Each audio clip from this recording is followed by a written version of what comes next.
İkimize güvendi, böyle birlikte. İkimiz ayrı yerlerde. Sebebi yalanları yönemedim önde koyar. Allah beni sayamadı. Bize bak seninle göresim gelen abi. Gerçeğini söndürmen içimdeki hadi.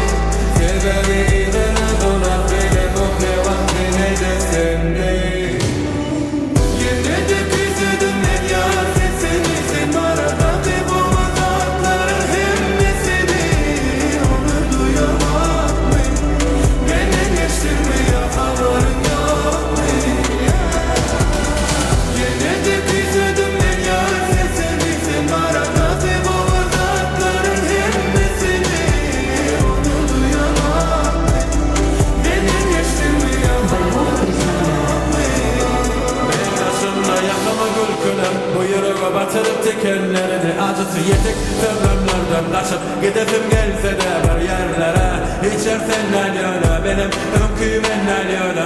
Sana varmayacak yollardan geçen hasret yüklü kervanlar. İçimdeki sen dedik yok yarı denildi başarıdan o.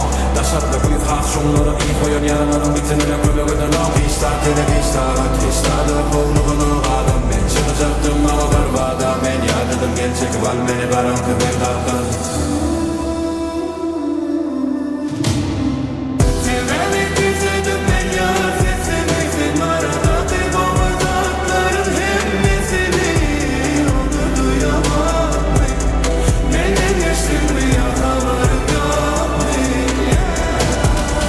Gece küsüdüm ben ya sesini. Sen arada kaybolmaz atların hemmesini. Onu duyamam. Benden geçtin mi ya haberin yok mu? Oyunun yanında sen yokluğun. Ölüm okufinin içinde varlığın var yokluğun zımlı.